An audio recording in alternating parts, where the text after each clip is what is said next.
जय हिंद दोस्तों, स्वागत है आप सभी का। दोस्तों इस क्लास में हम करने वाले हैं एनसीईआरटी बेस्ड पैटर्न पर दृष्टि आईएएस के द्वारा दी गई बुक उसके क्वेश्चन करने वाले हैं। दोस्तों ये बुक काफ़ी इंपॉर्टेंट है क्योंकि ये दृष्टि आईएएस के द्वारा प्रोवाइड की गई है। आपने पहली क्लास देख ली होगी जिसमें हमने पहली क्लास में एक चैप्टर को कंप्लीट ही कर लिया था। दोस्तों इस बुक में 6th क्लास से लेकर और 12th क्लास तक की एनसीईआरटी का संग्रहण किया गया है।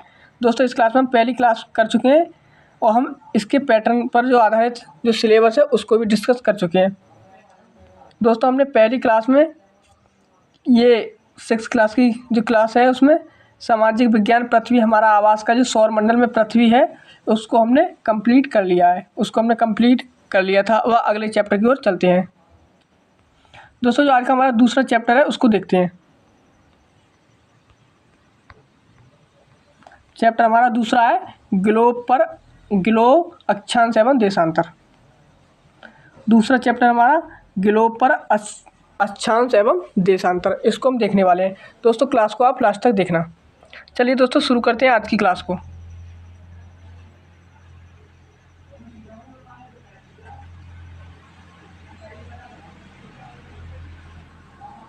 दोस्तों हमारा पहला प्रश्न है, विषुवत वृत्त के संदर्भ में नीचे दिए गए कथनों पर विचार कीजिए और हमें सत्य कथन बताना है। दोस्तों पहला कथन है, विषुवत वृत्त 0 अक्षांश को प्रदर्शित करता है। दोस्तों एकदम राइट है। दूसरा है, विषुवत वृत्त के ध्रुवों की ओर जाने पर अक्षांशों का आकार घटता है। दोस्तों ये भी सही है। और तीसरा है, विषुवत वृत्त से उत्तर या दक्षिण की ओर कोणीय दूरी की माप को देशांतर कहते हैं। दोस्तों ये वाला गलत है। क्यों गलत है? दोस्तों देशांतर नहीं कहते, क्या कहते हैं? अक्षांश कहते हैं। अक्षांश कहते हैं, याद रहेगा। तो दोस्तों क्या आंसर होगा हमारा इसमें? आंसर हो जाएगा ऑप्शन ए। 1 और 2 सही है और तीसरा गलत है। चलिए दोस्तों इसकी व्याख्या देख लेते हैं। व्याख्या में दे रखा है, केवल कथन फर्स्ट और सेकंड ही सत्य है। विषुवत वृत्त से उत्तर या दक्षिण की कोणीय दूरी की माप को अक्षांश कहते हैं। इसे विषुवत वृत्त से दोनों ध्रुवों की ओर अंशों में मापा जाता है।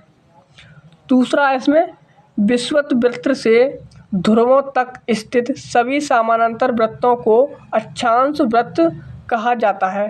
विषुवत वृत्त एक काल्पनिक वृत्त है जो पृथ्वी को 2 बराबर भागों में बांटता है।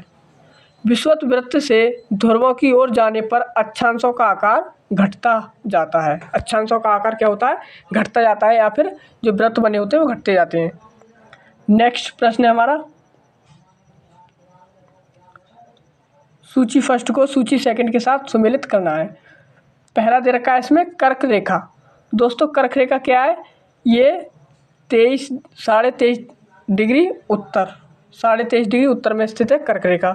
और जो मकर रेखा है वो दक्षिण में स्थित है, 23.5 डिग्री, 23.5 डिग्री दक्षिण में स्थित है। और उत्तरी ध्रुव वृत्त ये दोस्तों 66 डिग्री, 66.5 डिग्री ये दोस्तों उत्तर में स्थित है। और दक्षिण ध्रुव 66 सही 1/2 डिग्री ये दक्षिण में स्थित है। दोस्तों ये इसके मिलान हो गए। इसके मिलान क्या हो जाएंगे दोस्तों? ए पर 2 और बी पर 3, ए पर 2 बी पर 3 ऑप्शन सी में दे रखा है। ए पर 2 और बी पर 3 ऑप्शन सी में दे रखा है, तो ऑप्शन सी राइट आंसर हो जाएगा। अब इसके बारे में आगे देख लेते हैं। दोस्तों ये इसके बारे में दे रखा है जो मैंने आपको मिलान कर दिए थे। हम दोस्तों अगला प्रश्न देखते हैं। नेक्स्ट प्रश्न तीसरा हमारा, निम्न युग्मों में से कौन सा सही सुमेलित नहीं है? दोस्तों कौन सा सही सुमेलित नहीं है? इसमें पहला दे रखा है, कर्क रेखा एवं मकर रेखा के बीच का क्षेत्र शीत कटिबंध कहलाता है। तो दोस्तों ये वाला बिल्कुल गलत है। क्यों गलत है? कर्क रेखा एवं मकर रेखा का जो बीच का क्षेत्र है उसे हम उष्ण कटिबंध कहते हैं क्योंकि वहाँ पर गर्म क्षेत्र पाया जाता है। दूसरा है, कर्क रेखा एवं विषुवत वृत्त के बीच क्षेत्र शीतोष्ण कटिबंध कहते हैं, ये भी गलत है। दक्षिणी ध्रुव वृत्त एवं दक्षिणी ध्रुव के बीच का क्षेत्र उष्ण कटिबंध कहलाता है। दोस्तों ये भी गलत है क्योंकि दोस्तों यहाँ पर तो ठंडा क्षेत्र है, तो इसमें ये गलत है। प्रश्न में पूछा हुआ है कौन सा सही सुमेलित नहीं है, तो एक भी हमारा सही नहीं है, तो ऑप्शन डी राइट हो जाएगा। उपयुक्त सभी सुमेलित नहीं है। अब इसकी दोस्तों व्याख्या देख लेते हैं। कर्क रेखा एवं मकर रेखा के बीच सभी अक्षांशों पर सूर्य वर्ष में एक बार दोपहर में सिर के ठीक ऊपर होता है, इसलिए इस क्षेत्र में सबसे अधिक ऊष्मा प्राप्त होती है तथा इसे उष्ण कटिबंध कहा जाता है। ध्रुवों की तरफ सूर्य की किरणें तिरछी होती जाती हैं। इस प्रकार उत्तरी गोलार्ध में कर्क रेखा एवं उत्तर ध्रुव वृत्त तथा दक्षिणी गोलार्ध में मकर रेखा एवं दक्षिणी ध्रुव वृत्त के बीच वाले क्षेत्र का तापमान मध्यम रहता है, इसलिए इन्हें शीतोष्ण कटिबंध कहा जाता है। क्या कहते हैं? शीतोष्ण कटिबंध। उत्तरी गोलार्ध में उत्तर ध्रुव वृत्त एवं उत्तरी ध्रुव तथा दक्षिणी गोलार्ध में दक्षिणी ध्रुव वृत्त एवं दक्षिणी ध्रुव बीच के क्षेत्र में बहुत ठंड होती है, क्योंकि यहाँ सूर्य क्षैतिज से ज़्यादा ऊपर नहीं आ पाता है, इसलिए यहाँ ये शीत कटिबंध कहलाते हैं। दोस्तों अगला प्रश्न हमारा, नीचे दिए गए कथनों पर विचार कीजिए। दोस्तों पहला है, विषुवत वृत्त से ध्रुवों तक स्थित सभी समानांतर वृत्तों को अक्षांश वृत्त कहते हैं। ये वाला दोस्तों हमारा सही है। सभी अक्षांश रेखाओं का आकार एक समान होता है। दोस्तों ये वाला गलत है। हमने देखा है कि विषुवत जो पृथ्वी है इन पर सभी अक्षांश है उनका आकार समान नहीं रहता है, क्योंकि वे अलग अलग हैं। छोटे घटते जाते हैं, यानी कि ध्रुवों की ओर जाते हैं तो वे घटते जाते हैं। तो पहला ऑप्शन इसमें हमारा राइट आंसर हो जाएगा, केवल एक सही है।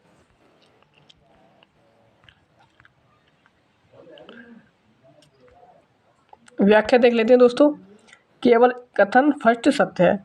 जैसे जैसे हम विषुवत वृत्त से दूर जाते हैं अक्षांश रेखाओं का आकार घटता जाता है। इस प्रकार विषुवत वृत्त के उत्तर की सभी समानांतर रेखाओं को उत्तरी अक्षांश कहा जाता है तथा विषुवत वृत्त के दक्षिण स्थित सभी समांतर रेखाओं को दक्षिणी अक्षांश कहा जाता है।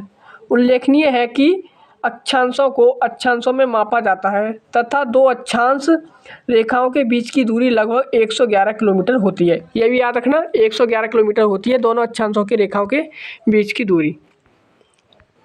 दोस्तों नेक्स्ट प्रश्न हमारा,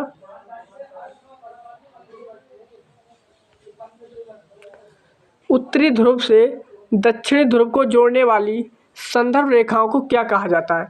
दोस्तों ये हमारा उत्तरी ध्रुव हो गया, ये दक्षिणी ध्रुव हो गया।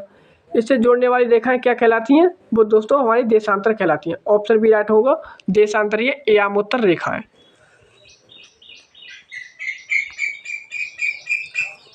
व्याख्या देख लेते हैं इसकी। उत्तरी ध्रुव को दक्षिण ध्रुव से जोड़ने वाली संदर्भ रेखाओं को देशांतरीय यामोत्तर रेखाएं कहते हैं। किसी भी स्थान की सही स्थिति बताने के लिए अक्षांश के अलावा यह जानना आवश्यक होगा कि उत्तरी ध्रुव से दक्षिण ध्रुव को जोड़ने वाली देशांतरीय यामोत्तर से पूर्व या पश्चिम की ओर इन स्थानों की दूरी कितनी है। यामोत्तर के बीच की दूरी विषुवत वृत्त पर अधिकतम 111.3 किलोमीटर तथा ध्रुवों पर न्यूनतम 0 किलोमीटर होती है। किसी स्थान का मानक समय स्टैंडर्ड टाइम निर्धारित करने का आधार होता है। नेक्स्ट प्रश्न हमारा, किसी स्थान का जो मानक समय है स्टैंडर्ड समय निर्धारित करने का आधार होता है, तो दोस्तों वो क्या आधार है? वो है प्रमुख यामोत्तर। क्या है? प्रमुख यामोत्तर।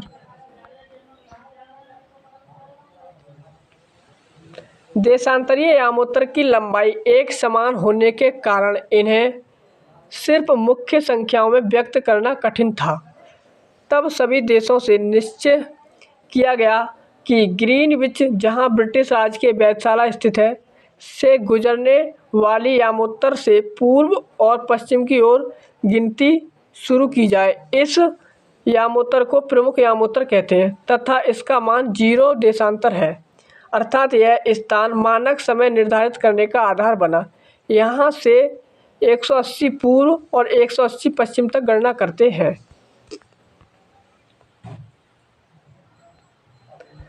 अगला प्रश्न है, निम्नलिखित में से कौन सा कथन सत्य है?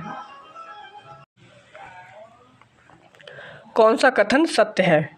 पहला कथन है, प्रमुख यामोत्तर तथा 180 यामोत्तर मिलकर पृथ्वी को समान भागों पूर्वी गोलार्ध एवं पश्चिमी गोलार्ध में विभक्त करती है। सही है दोस्तों।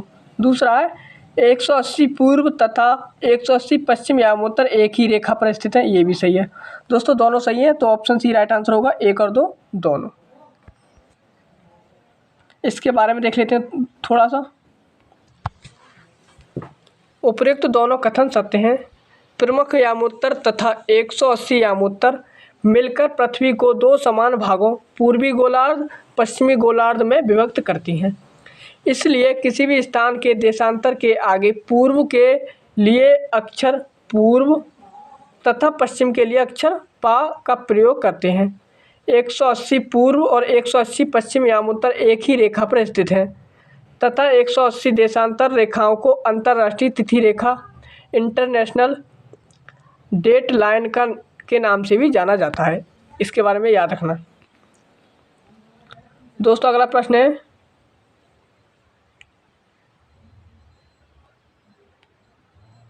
नीचे दिए गए कथन एवं कारण पर विचार कीजिए। पहला है कथन ए, ग्रीनविच से पूर्व के स्थानों के समय ग्रीनविच समय से आगे होता है तथा पश्चिम के स्थानों का समय से पीछे होता है। दोस्तों ये वाला सही है। दूसरा है, पृथ्वी अपने काल्पनिक अक्ष पर पूरब से पश्चिम की ओर घूमती है। तो दोस्तों ये कारण गलत है। क्यों गलत है कारण? पृथ्वी अपने काल्पनिक अक्ष पर पश्चिम से पूर्व की ओर घूमती है। कैसे घूमती है? पश्चिम से पूर्व की ओर घूमती है। दोस्तों इसमें ये उल्टा दे दिया है, इसलिए गलत हो गया। कथन ए सही है लेकिन कारण आर गलत है। तो क्या आंसर हो जाएगा? आंसर हो जाएगा हमारा ऑप्शन सी, कथन ए सही है, आर गलत है। इसके बारे में देख लेते हैं। पृथ्वी अपने काल्पनिक अक्ष पर पश्चिम से पूर्व की ओर चक्कर लगाती है अतः वे स्थान जो ग्रीनविच के पूर्व में है उनका समय ग्रीनविच से आगे होगा तथा जो पश्चिम में है उनका समय पीछे होगा।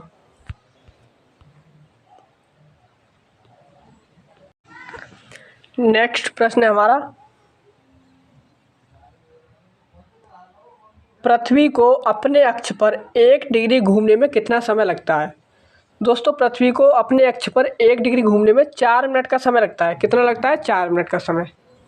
दोस्तों क्योंकि पृथ्वी 24 घंटे में 360 डिग्री घूमती है, जब इसे हम 24 घंटे से 360 को भाग देंगे तो दोस्तों 1 घंटे में 15 डिग्री आ जाएगा। याद रखना 1 घंटे में 15 डिग्री घूमती है। तो दोस्तों 1 डिग्री का हमें अगर मान निकालना है तो 4 मिनट आ जाएगा।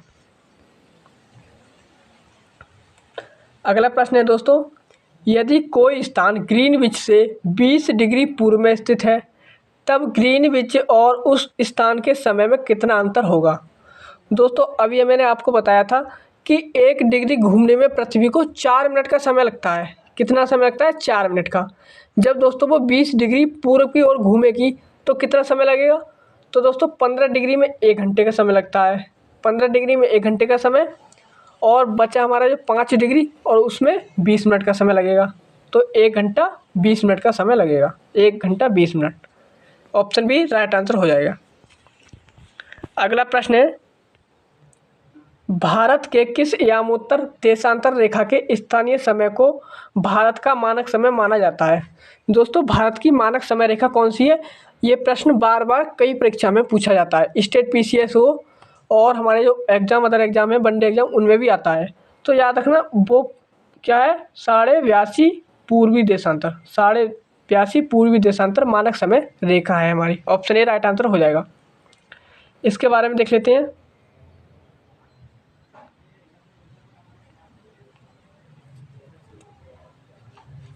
व्याख्या देख लेते हैं। भारत में गुजरात के द्वारका तथा असम में डिब्रूगढ़ के स्थानीय समय में लगभग 1.5 घंटा यानी कि 1 घंटा 45 मिनट का अंतर होता है।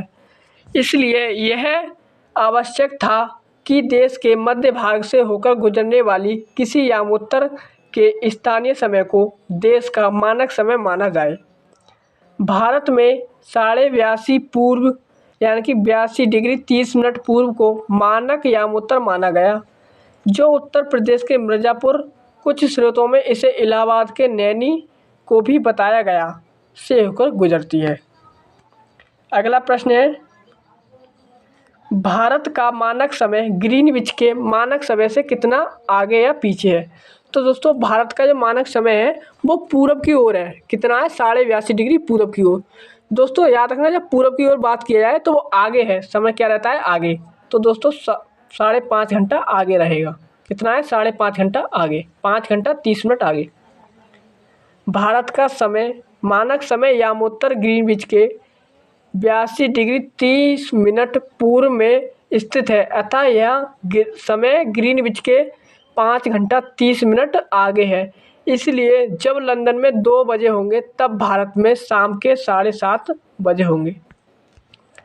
दोस्तों ये हमारा जो चैप्टर था वो तो हो गया ख़त्म। अब हमारा जो तीसरा चैप्टर है वो है पृथ्वी की गतियाँ। पृथ्वी की गतियों के बारे में देख लेते हैं। दोस्तों इसमें पहला प्रश्न दे रखा है, नीचे दिए गए कथनों पर विचार कीजिए और सत्य कथन बताइए। पहला कथन है, पृथ्वी अपने अक्ष पर घूमना घूर्णन कहलाता है। पृथ्वी का अपने अक्ष पर घूमना घूर्णन कहलाता है, एकदम राइट है। दूसरा है, पृथ्वी की सूर्य के चारों ओर एक स्थिर कक्षा में गति को परिक्रमण कहते हैं। दोस्तों ये भी राइट है। दोस्तों दोनों सही है, तो ऑप्शन सी राइट होगा, 1 और 2 दोनों। अब इसकी व्याख्या देख लेते हैं।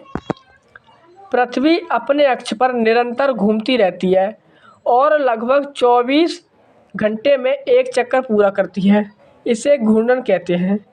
सूर्य के चारों ओर एक स्थिर कक्ष में पृथ्वी की गति को परिक्रमण कहते हैं। इसे परिक्रमा को पूरा करने में लगभग 365 दिन 6 घंटे लगते हैं, अतः दोनों कथन सत्य हैं। दोस्तों अगला प्रश्न है और काफ़ी अच्छा प्रश्न और सरल प्रश्न है। पृथ्वी अपने अक्ष पर कितने डिग्री झुकी हुई है? तो हम सभी को पता है पृथ्वी अपने अक्ष पर 23.5 डिग्री झुकी हुई है। कितना? 23.5 डिग्री। अगला प्रश्न आ गया दोस्तों, दीप्ति वृत्त। दीप्ति वृत्त किसे कहते हैं? दोस्तों याद रखना, दीप्ति वृत्त किसे कहते हैं? जो दोस्तों प्रकाश दिन और रात को अलग करती है उसे हम दीप्ति वृत्त कहते हैं। जो दिन और रात के प्रकाश को अलग करती है उसे दीप्ति वृत्त कहते हैं। इसमें दोस्तों हमारा आंसर होगा ऑप्शन सी, ग्लोब पर वह वृत्त जो दिन तथा रात को विभाजित करता है उसे दीप्ति वृत्त कहते हैं। अब दीप्ति वृत्त के बारे में पढ़ लेते हैं एक बार। पृथ्वी सूर्य से प्रकाश प्राप्त करती है। पृथ्वी का आकार गोले के समान है, इसलिए एक समय में सिर्फ इसके आधे भाग पर ही रोशनी प्राप्त होती है। ग्लोब पर वह वृत्त जो दिन तथा रात को विभाजित करता है उसे दीप्ति वृत्त कहते हैं। दोस्तों अगला प्रश्न है, निम्नलिखित में से कौन सा ऋतुओं में परिवर्तन का कारण है? ऋतुओं में परिवर्तन का कारण। तो दोस्तों ऋतुओं में परिवर्तन का कारण है सूर्य के चारों ओर पृथ्वी की स्थिति में परिवर्तन। ऑप्शन ए राइट है, सूर्य के चारों ओर पृथ्वी की स्थिति में जो परिवर्तन होता है उससे ऋतु परिवर्तन होती है। व्याख्या, सामान्यतः एक वर्ष को गर्मी, सर्दी, वसंत एवं शरद ऋतुओं में बांटा जाता है। ऋतुओं में परिवर्तन सूर्य के चारों ओर पृथ्वी की स्थिति में परिवर्तन के कारण होता है। दोस्तों अगला प्रश्न है हमारा, 21 जून को पृथ्वी का उत्तरी गोलार्ध सूर्य की तरफ झुका होता है। सूर्य की किरणें कर्क रेखा पर सीधी पड़ती हैं, इसके परिणाम स्वरूप अधिक ऊष्मा प्राप्त होती है। इन क्षेत्रों में सबसे लंबा दिन तथा सबसे छोटी रातें होती हैं। पृथ्वी की इस अवस्था को क्या कहते हैं? तो दोस्तों इस अवस्था को क्या कहते हैं? उत्तर अयनांत कहते हैं। उत्तर अयनांत क्या कहते हैं? उत्तर अयनांत। ऑप्शन ए राइट आंसर हो जाएगा इसमें। इसके बारे में देख लेते हैं। 21 जून को उत्तरी गोलार्ध सूर्य की तरफ झुका होता है, जिससे सूर्य की किरणें कर्क रेखा पर सीधी पड़ती हैं। उत्तरी ध्रुव सूर्य की तरफ झुका होता है तथा उत्तरी ध्रुव रेखा के बाद वाले भाग में लगभग 6 महीने तक लगातार दिन रहता है।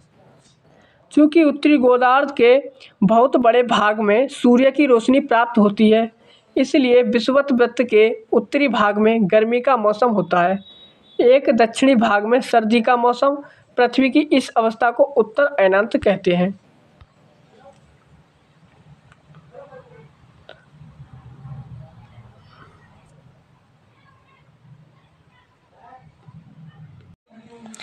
नेक्स्ट प्रश्न है हमारा,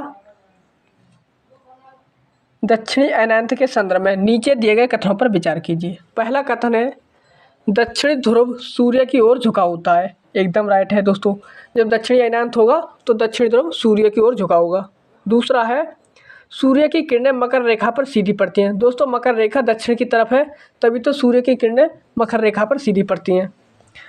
दोस्तों तीसरा कथन है दक्षिणी गोलार्ध पर छोटे दिन एवं लंबी रातों वाली ऋतुएं होती हैं। दोस्तों इसमें ये वाला गलत हो जाएगा। क्यों गलत होगा? दोस्तों जब दक्षिणी ध्रुव की ओर सूर्य का झुकाव होता है, यानी कि सूर्य दक्षिणी ध्रुव पर चमकता है, तब वहाँ पर दिन बड़े हो जाते हैं लेकिन रातें छोटी हो जाती हैं। तो इसलिए हमारा तीसरा कथन गलत हो जाएगा। और दोस्तों पहला और दूसरा सही है, पहला दूसरा सही है, तीसरा गलत है। तो क्या आंसर होगा? ऑप्शन सी, 1 और 2 दोनों सही हैं। ऑप्शन सी राइट आंसर हो जाएगा। दोस्तों इसकी व्याख्या देख लेते हैं।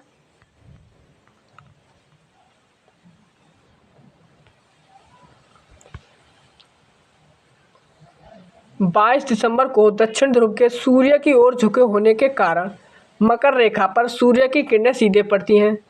चूँकि सूर्य की किरणें मकर रेखा पर लंबवत पड़ती हैं, इसलिए दक्षिणी गोलार्ध के बहुत बड़े भाग में प्रकाश प्राप्त होता है। इसलिए दक्षिणी गोलार्ध में लंबे दिन तथा छोटी रातों वाली ग्रीष्म ऋतुएं होती हैं। पृथ्वी की इस अवस्था को दक्षिणी अयनांत कहा जाता है। इसलिए कथन 1 और 2 सत्य है, जबकि कथन तीसरा असत्य है। उल्लेखनीय है कि ऑस्ट्रेलिया में ग्रीष्म ऋतु में ही क्रिसमस का पर्व मनाया जाता है। ऑस्ट्रेलिया में, याद रखना, ये काफ़ी इम्पोर्टेंट है कि कभी पूछ लिया जाए कि क्रिसमस का पर्व ग्रीष्म ऋतु में कहाँ मनाया जाता है, तब आंसर होगा हमारा ऑस्ट्रेलिया। दोस्तों अगला प्रश्न है विश्व के संदर्भ में नीचे दिए गए कथनों में कौन से कथन सत्य हैं? विश्व, दोस्तों विश्व की स्थिति हमसे पूछ ली गई है। इस अवस्था में सूर्य की किरणें विषुवत वृत्त पर सीधी पड़ती हैं। एकदम सही है। पूरी पृथ्वी पर दिन और रात बराबर होते हैं। ये भी सही है।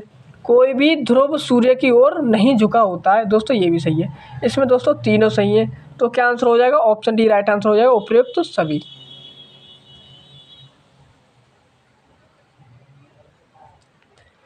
व्याख्या में दे रखा है उपयुक्त तीनों कथन सत्य हैं। 21 मार्च एवं 23 दिसंबर को सूर्य की किरणें विषुवत वृत्त पर सीधी पड़ती हैं। इसे क्या कहते हैं? विषुव कहा जाता है। 23 दिसंबर को उत्तरी गोलार्ध में शरद ऋतु होती है, जबकि दक्षिणी गोलार्ध में बसंत ऋतु होती है। और 21 मार्च की स्थिति को इसके विपरीत होती है। दोस्तों अगला प्रश्न है हमारा लीप वर्ष अति वर्ष में कितने दिन होते हैं? दोस्तों लीप वर्ष में 366 दिन होते हैं। कितने दिन होते हैं? 366 दिन।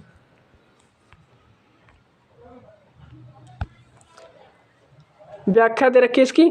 पृथ्वी को सूर्य की एक परिक्रमा पूरी करने में लगभग 365 दिन 6 घंटे लगते हैं। सुविधा के लिए हम वर्ष में 365 दिन गिनते हैं और 6 घंटे का समय छोड़ देते हैं। इस प्रकार 4 वर्षों में 24 घंटे अर्थात 1 दिन का अंतर हो जाता है। इस अतिरिक्त दिन को फरवरी के महीने में जोड़ा जाता है। इस प्रकार प्रत्येक चौथे वर्ष फरवरी माह 28 के बदले 29 दिन का होता है। इस प्रकार हर चौथा वर्ष 366 दिन का होता है और इसे लीप वर्ष कहते हैं।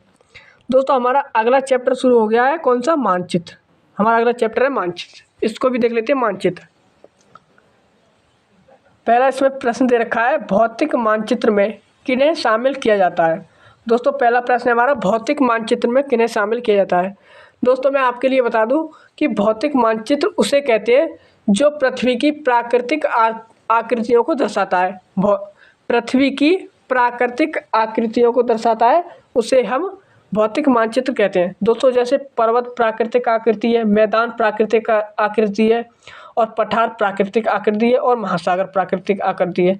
लेकिन देश या राज्य की सीमाएं ये दोस्तों राजनीतिक है, ये मानवों के द्वारा बनाई गई हैं, इंसानों के द्वारा। तो दोस्तों हमारा इसमें क्या आंसर हो जाएगा? आंसर हमारा हो जाएगा पर्वत, मैदान, पठार, महासागर। 1 2 3 4 1 2 3 4 ऑप्शन किस में दे रखे हैं? ऑप्शन सी में दे रखे, तो ऑप्शन सी राइट आंसर हो जाएगा। अब दोस्तों भौतिक मानचित्र के बारे में पढ़ लेते हैं।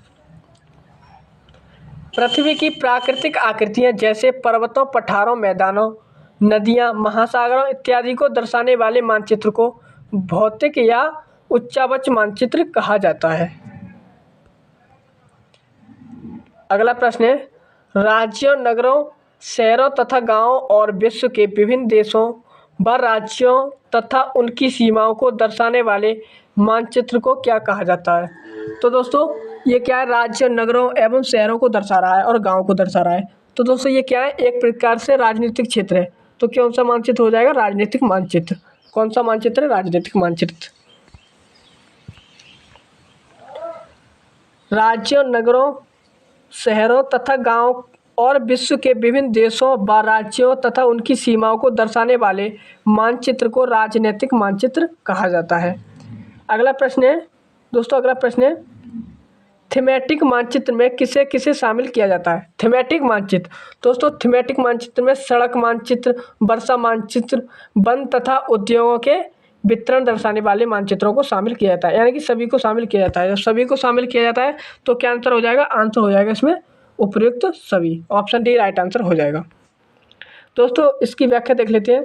कुछ मानचित्र हमें विशेष जानकारियाँ प्रदान करते हैं, जैसे सड़क मानचित्र, वर्षा मानचित्र, रेलवे मानचित्र, वन उद्योग आदि के वितरण दर्शाने वाले मानचित्र इत्यादि। इस प्रकार के मानचित्र को थीमेटिक मानचित्र कहते हैं। कैसे मानचित्र कहते हैं? थीमेटिक मानचित्र कहते हैं।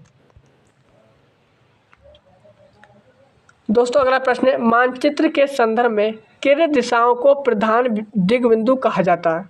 दोस्तों मानचित्र के संबंध में किन दिशाओं को प्रधान दिग्बिंदु कहा जाता है? तो दोस्तों प्रधान दिग्बिंदु किसे कहा जाता है? उत्तर, दक्षिण, पूरब, पश्चिम, इन सभी को प्रधान दिग्बिंदु कहा जाता है। तो क्या आंसर होगा? ऑप्शन डी उपयुक्त सभी।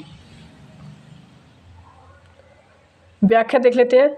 मानचित्र में 4 मुख्य दिशाएं उत्तर, दक्षिण, पूरब तथा पश्चिम को प्रधान दिग्बिंदु कहा जाता है। बीच की 4 दिशाएं उत्तर पूर्व, दक्षिण पूर्व, दक्षिण पश्चिम, उत्तर पश्चिम, इन बीच वाली दिशाओं की मदद से किसी भी स्थान की सही स्थिति का पता लगाया जा सकता है। दोस्तों अगला प्रश्न है, मानचित्र के संदर्भ में ऋण प्रतीक किसे कहा जाता है? ऋण प्रतीक, तो दोस्तों याद रखना, ऋण प्रतीक कहते हैं जिन प्रतीकों के उपयोग के संबंध में अंतर्राष्ट्रीय सहमति हो। जिन प्रतीकों के उपयोग के संबंध में अंतर्राष्ट्रीय सहमति हो उसे हम ऋण प्रतीक कहते हैं। क्या कहते हैं? ऋण प्रतीक। दोस्तों इसकी व्याख्या देख लेते हैं ऋण प्रतीक की। मानचित्र के 3 घटक होते हैं, दिशा, दूरी, प्रतीक। प्रतीक मानचित्र का तीसरा प्रमुख घटक है। प्रतीकों के इस्तेमाल के द्वारा मानचित्र को आसानी से खींचा जा सकता है तथा इसका अध्ययन करना आसान होता है। मानचित्र की एक विश्वव्यापी भाषा होती है। प्रतीकों के उपयोग के संबंध में एक अंतर्राष्ट्रीय सहमति है। इन्हें ऋण प्रतीक कहा जाता है। किसी भी मानचित्र पर वास्तविक आकार एवं प्रकार में विभिन्न आकृतियां जैसे भवनों, सड़कों, पुलों, वृक्षों, रेल की पटरियां या कुएं को खोदना दिखाना संभव नहीं होता। इसलिए वे निश्चित अक्षरों, छायाओं, रंगों, चित्रों तथा रेखाओं का उपयोग करके दर्शाए जाते हैं। ये प्रतीक कम स्थान में अधिक जानकारी प्रदान करते हैं। इन्हें हम ऋण प्रतीक कहते हैं। दोस्तों अगला प्रश्न हमारा, निम्नलिखित में से कौन सा कथन सत्य है? पहला कथन है, जो मानचित्र पैमाने पर आधारित ना होकर याददाश्त और स्थानीय प्रक्षेपण पर आधारित होती है उन्हें रेखाचित्र मानचित्र कहते हैं। एकदम सही है दोस्तों। दूसरा है, एक छोटे क्षेत्र का बड़े पैमाने पर खींचा गया रेखाचित्र खाका कहलाता है। दोस्तों ये भी सही है। तो दोस्तों इसमें दोनों सही है, तो क्या आंसर होगा? ऑप्शन सी राइट आंसर होगा। ऑप्शन सी राइट आंसर होगा, 1 और 2 दोनों। दोस्तों इसकी व्याख्या देख लेते हैं। रेखाचित्र मानचित्र के अंतर्गत कच्चे आरेख को बिना पैमाने की सहायता से खींचा जाता है जो कि याददाश्त और स्थानीय प्रेक्षण पर आधारित होता है। एक छोटे क्षेत्र का बड़े पैमाने पर खींचा गया रेखाचित्र खाका कहा जाता है, अर्थात दोनों कथन सत्य है। दोस्तों आज की क्लास को हम यहीं तक रखते हैं। अगली क्लास में हम चैप्टर नंबर 5 करेंगे एनसीईआरटी का पृथ्वी के प्रमुख परिमंडल। पृथ्वी के प्रमुख परिमंडल को अगली क्लास में हल करेंगे। तो दोस्तों इस क्लास को अच्छे से देख लीजिएगा और अगली क्लास में मिलते हैं। तब तक के लिए धन्यवाद।